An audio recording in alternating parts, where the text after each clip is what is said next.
Alrighty, show formulas. All right, this is number 1. Let me make that bigger so you can see it better. All right, that's number 1. This is number 2.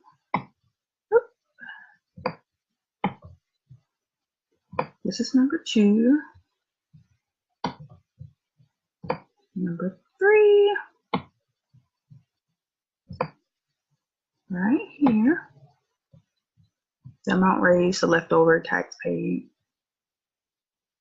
All right, number 4.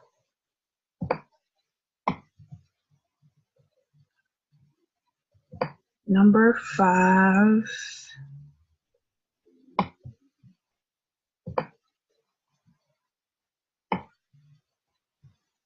All right. And number 6.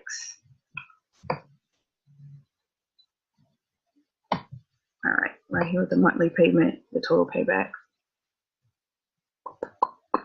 Alrighty. All right, so let's go back to number 1.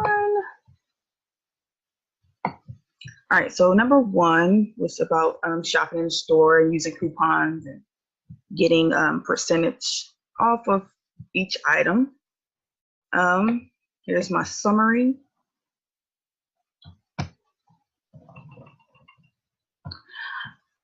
In my summary, I said the merchandise total will be $185.25 if you use the coupon for 45% off any single item. And on the chart right here, you can see that right here in this area. And also, I answered the question that was on number 1. Well, of course, I used the World Wide Web. Are coupons applied to sales tax? And the answer I've found is because discounts are generally offered directly by the retailer and reduce the amount of sale price and the cash received by the retailers. The sales tax applies to the price after. So it's applied after the discount is applied. All right, and it had also a question about the tip. It says your tip should be based on the total after the discount. So I put an example in here. For example, like whenever we go to a restaurant, right? Your restaurant service should be around 15 or 20% of the total bill, right? So if you base your tip on the original price of the bill instead of the discounted bill, so say for instance, you use a coupon, right? You won't tip them based on the coupon amount or the discounted price. You would basically find the amount of the original bill and you would tip them based on that. Alrighty, and the total will be $205 if you use a 10% coupon off the entire purchase. And the best deal would be 45% off, the 45% off coupon. And it actually shows right here. So the 45% off each single item, which is in the orange right here, is the lowest one. So that would be the better deal. All right, let's move on to number 2. All righty, so number 2 is about buying a home. All righty, so Gwen financed $89,000. Let me go back down. And that's the price she paid. Well, it's the price she paid minus the down payment. That's how I found that answer.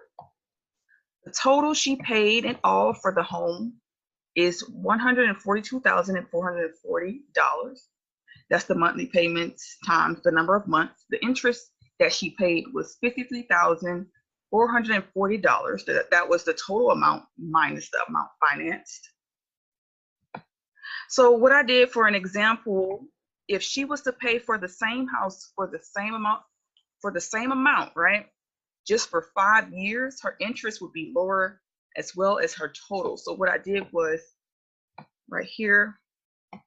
All right, so the number of months in 10 years, it was 120 months, right? So it shows right here the total paid and the interest paid. So what I did was I used another example. So say for instance, if Gwen was to pay around the same amount, the down payment, the amount financed, the same price, everything was the same. But if I was to just lessen the years or the number of months, so 5 years would be 60 months. Her total pay would be 71,220, would be way cheaper than the 10 years. And her interest paid would be 17,780, which would be less than 10 years as well. So here are my graphs. When buying a home, and then I did, this is 10 years, which is 120 months, and then 5 years, which is 60 months. All right, so let's move on to number 3. All righty. So number 3 is about taxes. I actually had to do my portfolio about taxes. So I had fun with this one. All right, so number 3 basically said if you have a job making $35,900, this puts you in the 15% federal tax bracket, and combining state and local taxes, you might end up having 20% deducted. Then you get a raise of $37,700, which moves you up a bracket, and now 24% gets deducted. So they want to know how much would you pay in taxes and how much would you have left before you got a raise and after you got a raise. So what I did here was, all right, so before you got a raise, you would pay $7,180 in taxes. This is before you got a raise. And you would have $28,720 before you got a raise. After you got a raise, you would pay $9,048 in taxes, and you would have $28,652 left over. So if you got a raise, for $1,800, but you are only you're getting like $68 less, and also with your new pay, the percent deducted is 3% more than the old pay. So basically, whenever you get this raise, let me see here. So whenever you get this raise, you basically are getting $68 less than before the raise. And also with your new pay, or after the raise, which is 20 to 24%, that's 3% more than the old pay. So basically, whenever you get the raise or after the raise, you'll be getting $68 less. And here are the pie charts before the raise, the pie chart after the raise, and the old pay, new pay. Here we go. And I use black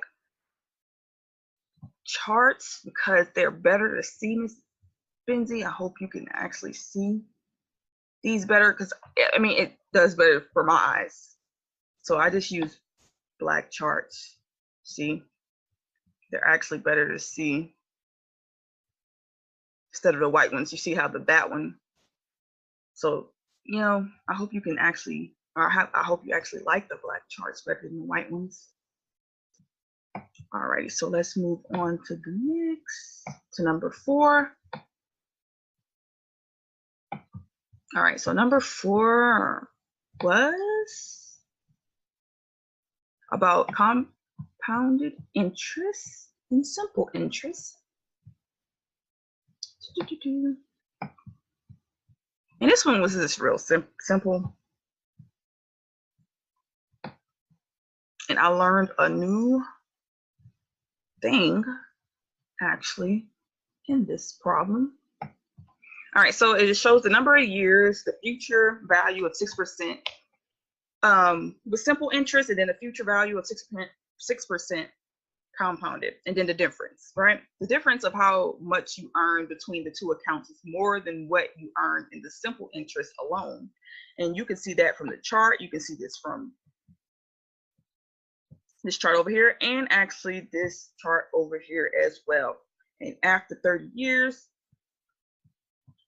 you see here, between the two accounts is more than what you earn in simple interest alone. So basically, all right, so the simple interest is the orange. I highlighted it.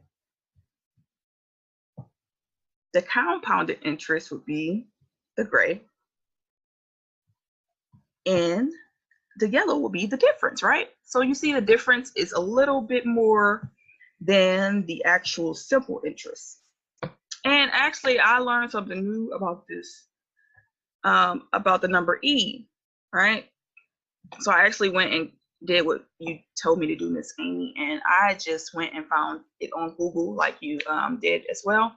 So it said the number E is a famous irrational number, and it's one of the most important numbers in mathematics. The first few digits are 2.718, and it's pronounced Euler. I would have pronounced that all wrong. But I learned something new about that as well. All right, so let's move on to number 5. All right, so number 5 is about a payment of a house. All righty, so I kind of just did what I did on number 3. I just used another example. I just lessened the years. So basically 8% of 400,000 is 32,000, which that's what she paid up front or down. Over the time of 20 years, her total would be $872,000 with a rate of 5%. So what I did was I put another example right here with the same cost, the same percent down, the same amount she put down, all that, the same principal rate.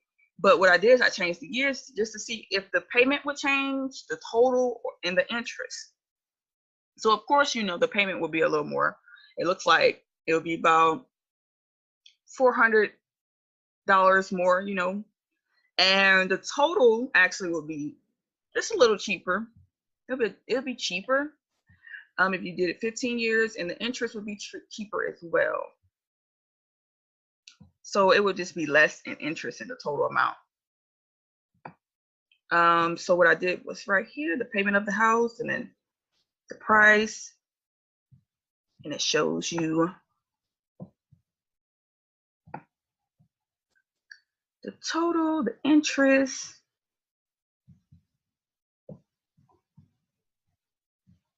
the payment, the amount of years, you know, because I really hope you like these black backgrounds, Miss Spency. I don't know if you can see it. I don't know if it's different or anything like that, but I hope you can see it a little better. All right, so let's move on to number 6. All right, so number 6 was about subsidized and unsubsidized student loans, right? So, let's see here.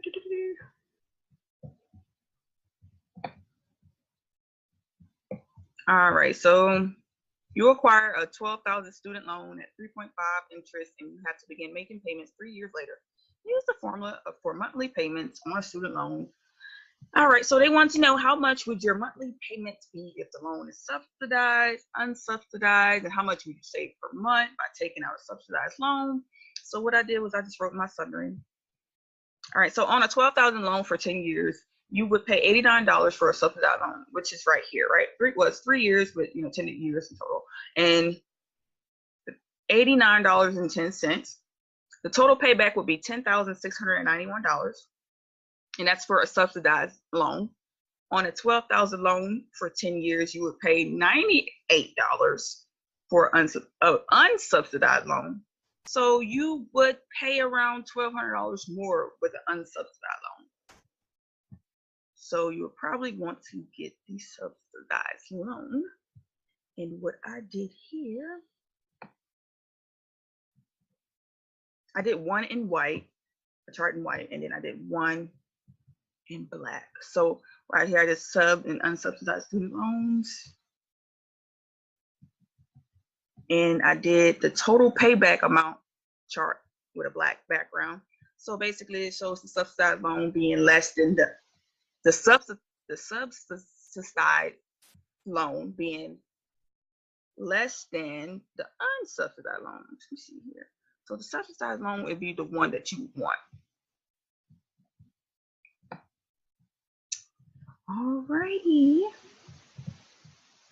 Here is all of that again.